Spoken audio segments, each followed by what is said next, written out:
नमस्कार दोस्तों, मैं हूं संजय गुरनानी और आप देख रहे हैं आपका प्यारा चैनल IMFT संजय गुरनानी। दोस्तों, इन वीडियो से आपकी इनकम बढ़ती है, आपका कॉन्फिडेंस बढ़ता है, आपका बिजनेस बढ़ता है। आज का वीडियो आपके लिए सबसे इम्पोर्टेंट है। कई बार ऐसा होता है, कोई भी डेथ क्लेम आया और उसमें नॉमिनेशन में अगर कुछ प्रॉब्लम है, कोई भी लीगल प्रॉब्लम है, तो जब परिवार को पैसे लेट मिलते हैं तो सबसे ज़्यादा इज्जत किसकी खराब होती है? एडवाइज़र की। टाइम किसका खराब होता है? एडवाइज़र का। प्रॉब्लम किसको आती है? एडवाइज़र की। तो दोस्तों, आज के इस वीडियो में हम फोकस करेंगे नॉमिनेशन के लिए सब कुछ। नॉमिनेशन में क्या होना चाहिए उसकी दोस्तों 12 पॉइंट्स मैं आज इस वीडियो में आपको बताने वाला हूं। नॉमिनेशन क्या है, कौन नॉमिनेशन कर सकता है, नॉमिनेशन का इफेक्ट क्या होता है, अगर नॉमिनी माइनर हो तो क्या होगा, क्या MWP एक्ट पॉलिसी में नॉमिनेशन हो सकता है, क्या कीमैन इंश्योरेंस पॉलिसी में नॉमिनेशन हो सकता है, क्या HUF पॉलिसी में नॉमिनेशन हो सकता है, क्या एक से ज्यादा नॉमिनी रख सकते हैं या ऐसा नॉमिनेशन बना सकते हैं कि ये नहीं तो ये नहीं तो ये नहीं, या वाइफ और बच्चे ऐसे नॉमिनेशन कर सकते हैं। और दोस्तों, जो नॉमिनी है उसके राइट्स क्या हैं और उसकी ड्यूटीज क्या है। अगर लाइफ एश्योर्ड ने विल बनाई है तो नॉमिनेशन पर क्या असर होगा, और अगर किसी कारणवश लाइफ एश्योर्ड की डेथ हो जाती है और पॉलिसी पहले से ही मैच्योर हो गई है, तो ऐसे में नॉमिनी का रोल क्या रहेगा? क्या वो कुछ कर सकता है? क्या वो पैसे ले सकता है? और अगर कोई ऐसा इंसान है जो आपसे कह रहा है कि मुझे नॉमिनी अपने दोस्त को रखना है, या अपने दूर के रिश्तेदार को रखना है, या अनजान आदमी को नॉमिनेशन रखना है, तो ऐसी परिस्थिति में क्या होना चाहिए? क्या वो रख सकता है या नहीं रख सकता? और कौन सी 3 ऐसी परिस्थितियां हैं जिसमें नॉमिनेशन में बहुत ध्यान देना चाहिए? लाइफ एडवाइजर जो है उसकी पूरी इज्जत दांव पर लग जाती है। अगर पॉलिसी में नॉमिनेशन में कुछ प्रॉब्लम है तो क्लेम में प्रॉब्लम आएगा, क्लेम में प्रॉब्लम आएगा तो आपकी ब्रांड पे असर होगा, आपकी इमेज पर असर होगा, आपके बिजनेस पर असर होगा और आपकी इनकम पर असर होगा। सो दोस्तों, आज का यह वीडियो पूरे का पूरा देखिएगा, उसके नोट्स लीजिएगा। आज का वीडियो है नॉमिनेशन के बारे में सब कुछ। तो चलिए दोस्तों, शुरुआत करते हैं डिटेल में। नॉमिनेशन जो होता है वो इंश्योरेंस एक्ट 1938 के सेक्शन 39 के अंडर में आता है, जिसकी लाइफ के ऊपर पॉलिसी है। मतलब पॉलिसी होल्डर जो पॉलिसी का ऑनर है, अगर पॉलिसी उसके लाइफ पर है तो वह नॉमिनेशन कर सकता है अंडर सेक्शन 39। और कभी भी उसकी जब डेथ होती है तो नॉमिनी को पैसे दिए जाते हैं इंश्योरेंस कंपनी की तरफ से। तो लाइफ एश्योर्ड जो पॉलिसी का होल्डर है और पॉलिसी उसके नाम पर है, वो ही नॉमिनेशन कर सकता है। अब आप सोचेंगे कि सर, जिसके नाम पर पॉलिसी है वो तो नॉमिनेशन कर सकता है, हाँ, या जो पॉलिसी का होल्डर है वो नॉमिनेशन कर सकता है? आपके मन में सवाल आएगा। दोस्तों, जब पॉलिसी किसी को असाइन की हुई हो तो जिसके नाम पर पॉलिसी असाइन होती है, वो इंस्टीट्यूट हो, वो कोई भी इंसान हो, वो नॉमिनेशन नहीं कर सकता, भले ही उसके फेवर में पॉलिसी के सभी राइट्स हैं। जब तक पॉलिसी होल्डर के खुद के लाइफ के ऊपर पॉलिसी नहीं है तब तक वो नॉमिनेशन नहीं कर सकता।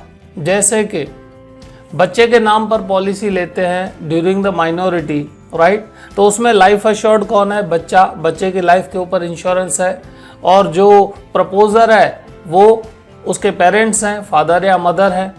तो ऐसी परिस्थिति में फादर मदर भी नॉमिनी नहीं बना सकते, क्योंकि जिसकी लाइफ के ऊपर पॉलिसी है वो अभी मेजर नहीं हुआ। दोस्तों, तो नॉमिनी का काम क्या होता है? नॉमिनी क्या करता है? नॉमिनी का एक ही ड्यूटी होता है, जब भी डेथ क्लेम होता है, जिसकी लाइफ के ऊपर पॉलिसी है, अगर उसका डेथ हो जाता है तो ऐसी परिस्थिति में इंश्योरेंस कंपनी नॉमिनी को पैसे देती है और नॉमिनी इंश्योरेंस कंपनी को वैलिड डिस्चार्ज देता है, यह उसकी ड्यूटी है, यही उसका काम रहता है। अब सवाल आता है नॉमिनेशन कैसे किया जाता है, how to effect a nomination. दोस्तों, इंश्योरेंस एक्ट 1938 सेक्शन 39 में नॉमिनेशन के लिए जब भी प्रपोजल भरा जाता है, वो किसी भी इंश्योरेंस कंपनी का हो, आपकी कोई भी इंश्योरेंस कंपनी हो, प्रपोजल फॉर्म में जब आप नॉमिनी का नाम लिखते हैं, उस कॉलम के अंदर उसके साथ रिलेशन, उसकी एज लिखते हैं, तो पहला तरीका होता है प्रपोजल स्टेज पे नॉमिनेशन करने का। लेकिन कभी प्रपोजल स्टेज पे नॉमिनेशन नहीं हुआ, तो जैसे कि बच्चों के किस्से में होता है, बच्चे माइनर होते हैं तब पॉलिसी ली गई, तब उस पॉलिसी में नॉमिनी नहीं होता। जैसे ही बच्चा मेजर हो गया, 18 साल क्रॉस कर दिए, तो उसमें नॉमिनेशन करना पड़ता है। यह दूसरा तरीका। उसके लिए नॉमिनेशन के लिए नोटिस देना पड़ता है, उसकी प्रोसेस करनी पड़ती है। इस तरीके से नॉमिनेशन होता है। और तीसरी जरूरत कब पड़ती है, जब नॉमिनी जो ऑलरेडी पॉलिसी में है उसका डेथ हो जाता है, तो पॉलिसी वापस ओपन हो जाती है। उसके लिए उस पॉलिसी में फिर से नॉमिनेशन करना पड़ता है। और चौथा रीजन है दोस्तों, कई बार इंश्योरेंस पॉलिसी असाइन की जाती है बैंक्स में, बैंक से लोन ली जाती है और वह पॉलिसी बैंक्स में असाइन की जाती है। ऐसी परिस्थिति में जब पूरा लोन कंप्लीट हो जाता है तो बैंक पॉलिसी रीअसाइन करती है। ऐसे किस्से में फिर से नॉमिनेशन करना बहुत जरूरी है। ऐसा बहुत बार देखा गया है, बैंक को पॉलिसी असाइन हुई, लोन पूरा कंप्लीट हो गया, बैंक ने फिर से रीअसाइन कर दी, और उसके बाद अगर नॉमिनेशन नहीं किया हुआ है और डेथ हो जाता है, तो दोस्तों वह पॉलिसी ओपन टाइटल हो जाती है। फिर से वो झंझट आते हैं, लीगल झंझट आते हैं। तो आपको ध्यान रखना है, जब भी लोन का किस्सा हो, पॉलिसी जब रीअसाइन हो लाइफ एश्योर्ड के नाम पर, तो याद करके एज अ लाइफ एडवाइजर आपको उसका नॉमिनेशन करवाना है। इसके अंदर दोस्तों एक और ध्यान देना है कि जब भी इंश्योरेंस पॉलिसी असाइन की जाती है इंश्योरेंस कंपनी को, मतलब जब लोन लिया जाता है इंश्योरेंस कंपनी से, ऐसे किस्से में नॉमिनेशन वैलिड रहता है, उसको फिर से करने की जरूरत नहीं है। तो हमने देखा नॉमिनेशन कैसे किया जाता है।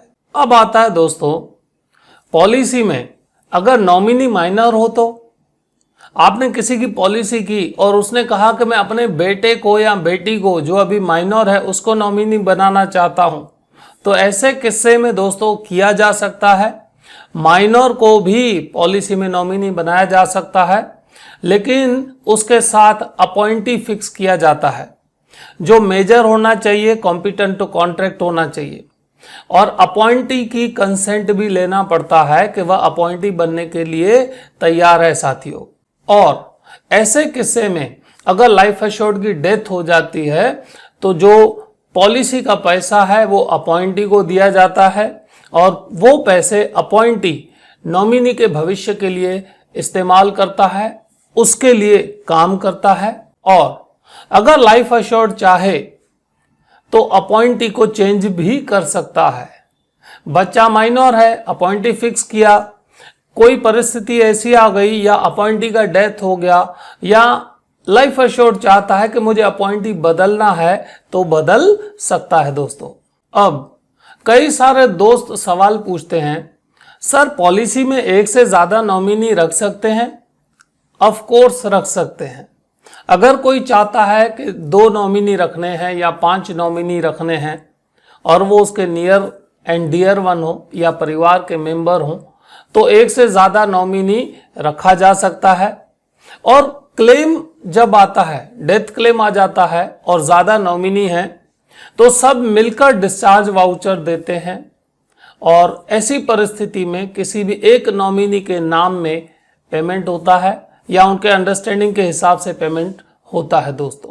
किसी ने दोस्तों अगर 3 नॉमिनेशन किए हैं, राइट, और 3 नॉमिनी में से किसी भी एक की डेथ हो जाती है, तो कोई प्रॉब्लम नहीं, बाकी के जो 2 नॉमिनी हैं वो भविष्य में डेथ क्लेम में अपनी साइन करके पॉलिसी मनी ले सकते हैं। दोस्तों, कई बार ऐसा होता है पॉलिसी में एक ही नॉमिनी है, बरोबर, और उस नॉमिनी की समझो डेथ हो गई और लाइफ एश्योर्ड को भी पता नहीं है क्या करना है, एडवाइजर के माइंड से भी निकल गया कि नॉमिनी का डेथ हो चुका है। और ऐसी परिस्थिति में जिसके नाम पर पॉलिसी है, अगर उसका डेथ हो जाता है तो पॉलिसी जो है वो ओपन टाइटल हो जाता है, फिर से वो legal succession certificate, legal process करना पड़ता है। ऐसी परिस्थिति से अगर आपको बचना हो तो दोस्तों किया जाता है सक्सेसिव नॉमिनेशन। सक्सेसिव नॉमिनेशन क्या है? समझ लीजिए पॉलिसी है, उसमें आपने मिस्टर ए को नॉमिनी बनाया, राइट। ए को कुछ हो गया तो बी नॉमिनी बन जाएगा, बी को कुछ हो गया तो सी नॉमिनी बन जाएगा। उसको कहते हैं सक्सेसिव नॉमिनेशन। अगर एक नॉमिनी को कुछ हो गया तो कोई प्रॉब्लम नहीं, बी आ जाएगा, बी को कुछ हो गया तो सी आ जाएगा। तो कुछ कुछ परिस्थितियों में अगर आप लीगल प्रॉब्लम से बचना चाहते हैं तो सक्सेसिव नॉमिनेशन करना बहुत जरूरी है साथियों। पुराने जमाने में कई लोग ऐसा लिखते थे, नॉमिनी की जगह वाइफ और चिल्ड्रन, बच्चे। अब सवाल आता है, वाइफ तो कौन सी वाइफ भाई? बच्चे तो कौन से बच्चे, जो हैं या जो आने वाले हैं वो? तो कभी भी नॉमिनेशन एज अ क्लास नहीं होना चाहिए। वाइफ तो नाम होना चाहिए, सीता, सविता, कविता, बबीता, नाम होना चाहिए। और 4 नाम नहीं लिखना भाई, एक ही नाम बता रहा हूं खाली, समझे। सो नॉमिनेशन में बच्चे और वाइफ हैं तो उसका नाम अवश्य लिखें दोस्तों। अब कई सारे साथी पूछते हैं कि नॉमिनी के राइट्स क्या होते हैं, उसकी ड्यूटीज क्या होती है। दोस्तों, नॉमिनी के जो राइट्स होते हैं ना, वो कुछ नहीं होते, राइट। उसकी ड्यूटीज होती है, उसका कोई राइट्स नहीं होता।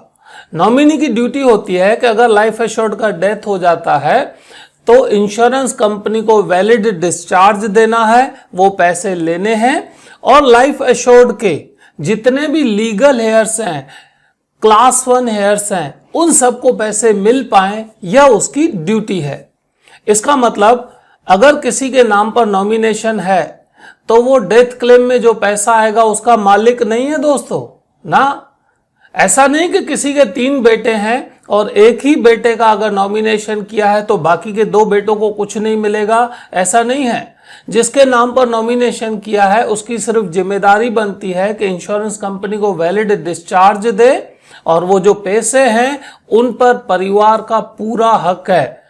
वह लाइफ एश्योर्ड की वाइफ है, उसके बच्चे हैं, बेटे हैं, बेटियां हैं, सबका हक है। दोस्तों, अगर लाइफ एश्योर्ड का डेथ हो गया तो पैसे किसको मिलेंगे? नॉमिनी को मिलेंगे। लाइफ एश्योर्ड का डेथ हुआ, क्लेम के पेपर सबमिट किए और पैसे मिले, उससे पहले अगर नॉमिनी का डेथ हो गया तो हो सकता है ना। तो दोस्तों, ऐसे किस्से में नॉमिनी का कोई हक नहीं होता और वो पैसे जो हैं वो लाइफ एश्योर्ड के लीगल हेयर्स को मिलते हैं, क्योंकि नॉमिनी का कोई हक नहीं होता। नॉमिनी तो सिर्फ इंश्योरेंस कंपनी को वैलिड डिस्चार्ज देता है।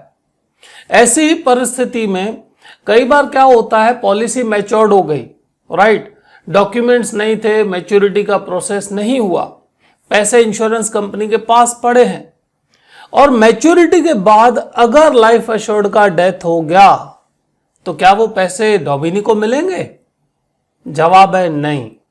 वो जो पैसे हैं लाइफ एश्योर्ड के जो लीगल हेयर्स हैं उसी को मिलेंगे दोस्तों। तो इसका मतलब है जब पॉलिसी मैच्योर्ड हो जाती है उसके बाद नॉमिनेशन का कोई इफेक्ट नहीं होता, कोई रोल नहीं होता, ना उसकी कोई ड्यूटी होती है, ना उसके कोई राइट्स होते हैं। अब बहुत सारे साथी सवाल पूछते हैं कि सर, जब असाइनमेंट होता है वो एब्सोल्यूट असाइनमेंट हो या कंडीशनल असाइनमेंट हो, ऐसी परिस्थिति में नॉमिनेशन का क्या? तो दोस्तों, जब भी पॉलिसी असाइन होती है किसी बाहर के इंस्टीट्यूट को, राइट, इंश्योरेंस कंपनी को नहीं, बाहर के इंस्टीट्यूट को जब पॉलिसी असाइन होती है, वो एब्सोल्यूट असाइनमेंट हो या कंडीशनल असाइनमेंट हो, नॉमिनेशन ऑटोमेटिक कैंसिल हो जाता है लेकिन अगर पॉलिसी असाइन की गई है इंश्योरेंस कंपनी को, किसी भी इंश्योरेंस कंपनी को, जिस इंश्योरेंस कंपनी की पॉलिसी है, अगर उससे लोन ली है तो वह पॉलिसी असाइन करनी पड़ती है इंश्योरेंस कंपनी को। ऐसे किस्से में नॉमिनेशन कैंसल नहीं होता। लेकिन हाँ, पॉलिसी जब बैंक को असाइन की गई है, किसी फाइनेंशियल इंस्टीट्यूट को असाइन की गई है, तो नॉमिनेशन कैंसल हो जाता है। और लोन पेमेंट हो गई तो जब पॉलिसी वापस लाइफ एश्योर्ड को मिलती है तो हम सब की जिम्मेदारी है कि उस पॉलिसी में फिर से नॉमिनेशन करवाना चाहिए। दोस्तों, बहुत सारे HNI क्लाइंट एस्टेट प्लानिंग करते हैं। एस्टेट प्लानिंग के तहत वह अपना विल बनाते हैं, वसीयत बनाते हैं। तो जब विल बनता है तो नॉमिनेशन का क्या? अगर दोस्तों वसीयत में लिखा गया है कि यह पॉलिसी नंबर, यह जो पॉलिसी के बेनिफिट्स हैं वो मिस्टर ए को या बी को मिलने चाहिए, और ऐसी परिस्थिति में अगर वह पॉलिसी में नॉमिनेशन सी का है तो वो ऑटोमेटिक कैंसिल हो जाता है। इसका मतलब विल में अगर पॉलिसी के लिए डिटेल में कुछ लिखा गया है या कहा गया है कि यह पॉलिसी इसको देनी चाहिए तो नॉमिनेशन ऑटोमेटिक उसमें कैंसिल हो जाता है। नेक्स्ट पॉइंट दोस्तों, अगर कोई आपको बोलता है कि मुझे नॉमिनी थर्ड पार्टी को रखना है, अनजान को रखना है, दोस्त को रखना है या भाई बहन को रखना है, तो उसमें गलत कुछ नहीं है। लेकिन देखना पड़ता है कि इंश्योरेंस का पर्पस क्या है, इंश्योरेंस में मोरल हजार्ड क्या है, इंश्योरेबल इंटरेस्ट क्या है। नॉर्मली नॉमिनेशन परिवार के बिल्कुल जो नजदीक सदस्य हैं, माँ है, पिताजी है, बेटा है, बेटी है, वाइफ है, उनके नाम पर नॉमिनेशन होना चाहिए। लेकिन अगर भाई बहन, कजिन, दूर के रिश्तेदार और किसी अनजान या दोस्त के नाम पर नॉमिनेशन होता है तो डायरेक्टली नहीं होता, लाइफ एश्योर्ड से लिखवाना पड़ता है कि क्या कारण है कि आप ऐसा नॉमिनेशन कर रहे हैं। जब परिवार मौजूद है तो स्ट्रेंजर को नॉमिनेशन क्यों रख रहे हैं, दोस्त को नॉमिनी क्यों रख रहे हैं। अगर सेटिस्फैक्टरी लगता है तो नॉमिनेशन करने का हक दिया जाएगा, नहीं तो ऐसे किस्से में नॉमिनेशन स्ट्रेंजर के लिए अलाउड नहीं है साथियों, क्योंकि इसके अंदर लाइफ एश्योर्ड का जो मोरल हजार्ड है वो बढ़ जाता है, इंश्योरेंस का मोरल हजार्ड बढ़ जाता है और इंश्योरेबल इंटरेस्ट रिस्क पर आ जाता है साथियों। अब सवाल आता है कि सर MWP एक्ट में जो पॉलिसी है उसमें नॉमिनेशन होता है? उसका जवाब दूं उससे पहले दोस्तों यह इंपॉर्टेंट अनाउंसमेंट आपके लिए है। जैसे मैंने आज आपके लिए वीडियो लाए हैं हम लोग, कौन सा, नॉमिनेशन के बारे में सब कुछ, ऐसा ही हमारा नेक्स्ट वीडियो आपके लिए आएगा असाइनमेंट के लिए सब कुछ। असाइनमेंट क्या है, एब्सोल्यूट असाइनमेंट क्या है, कंडीशनल असाइनमेंट क्या है, वगैरह वगैरह। अगर आपने यह चैनल सब्सक्राइब नहीं किया है तो भूल मत कीजिए, अभी ही इस चैनल को सब्सक्राइब कीजिए, और अगर वीडियो अच्छा लगा है तो लाइक कीजिए, अपने दोस्तों के साथ शेयर कीजिए, और हाँ दोस्तों यह बेल आइकन दबाइएगा ताकि सब कुछ असाइनमेंट के बारे में आपको पता चले हमारे नेक्स्ट वीडियो में, और वो वीडियो आप तक सबसे पहले पहुंचे। तो चलिए फिर से शुरुआत करते हैं। MWP एक्ट की पॉलिसी है तो उसमें नॉमिनेशन का क्या? इसका मतलब है दोस्तों, जो policy under section 6 married women's property act में इशू होती है उनमें नॉमिनेशन का सेक्शन 39 अप्लाई नहीं होता। तो जो पॉलिसी MWP एक्ट में है उसमें नॉमिनेशन नहीं होता। और हाँ, जो पॉलिसी HUF में है उसका क्या? जो पॉलिसी हिंदू अनडिवाइडेड फैमिली के फंड से ली जाती है या जिस पॉलिसी में लिखा होता है HUF, तो वहां पर नॉमिनेशन नहीं हो सकता, क्योंकि वह पॉलिसी के जो राइट्स हैं, जो उसके बेनिफिट हैं, वो HUF के हैं और कर्ता उस पॉलिसी में ऑनर होता है साथियों। अब बहुत सारे दोस्त पूछते हैं कि सर कीमेन इंश्योरेंस पॉलिसी में क्या कीमेन इंश्योरेंस पॉलिसी में नॉमिनी होता है? तो दोस्तों, कीमेन इंश्योरेंस पॉलिसी कंपनी लेती है, अपने की एम्प्लॉय के नाम पर लेती है, तो उस पॉलिसी का जो ऑनर होता है वो कंपनी होता है। कंपनी उस पॉलिसी की ऑनर है और लाइफ एश्योर्ड जो है वो कीमेन है। तो मैंने पहले ही सबसे आपको बताया था फर्स्ट पॉइंट में कि पॉलिसी का ओनर खुद लाइफ एश्योर्ड है तो ही नॉमिनेशन हो सकता है, नहीं तो नहीं हो सकता। सो इस परिस्थिति में पॉलिसी का मालिक जो है वो कंपनी है और जिसके नाम पर पॉलिसी ली गई है वो एम्प्लॉय है, की एम्प्लॉय है। तो ऐसी परिस्थिति में कीमैन पॉलिसी में नॉमिनेशन नहीं होता। दोस्तों, आपने जो ये पूरा वीडियो देखा इसको एक बार, दो बार, तीन बार देखिएगा और यह वीडियो सिर्फ अपने तक मत रखिएगा। अगर आप ब्रांच मैनेजर हैं, ब्रांच इंचार्ज हैं तो अपने सभी एडवाइजर्स को शेयर कीजिएगा। अगर आप अच्छे डेवलपमेंट ऑफिसर हैं तो पूरी टीम को यह वीडियो अवश्य शेयर कीजिएगा। और अगर आप अच्छे एडवाइजर हैं तो कम से कम 5 से 10 अपने मित्रों के साथ यह वीडियो अवश्य शेयर कीजिएगा ताकि भूल में भी आपकी गलती ना हो नॉमिनेशन करने में और डेथ क्लेम में या क्लेम के समय पर आपको कम से कम तकलीफ आए, ताकि आपकी ब्रांड इमेज अच्छी बने, कस्टमर को जल्द से जल्द पैसे मिले, नॉमिनी को जल्द से जल्द पैसे मिले और उसके परिवार को आप सहायता कर पाएं। इसके लिए दोस्तों यह वीडियो बार बार देखिएगा, हर बार देखिएगा और अपने साथियों के साथ शेयर कीजिएगा। तो नेक्स्ट वीडियो में मिलते हैं सब कुछ about assignment, absolute assignment and conditional assignment. आपने अपना कीमती समय दिया और यह जानदार, शानदार, जोरदार वीडियो देखा, उसके लिए आपका तहे दिल से धन्यवाद साथियों।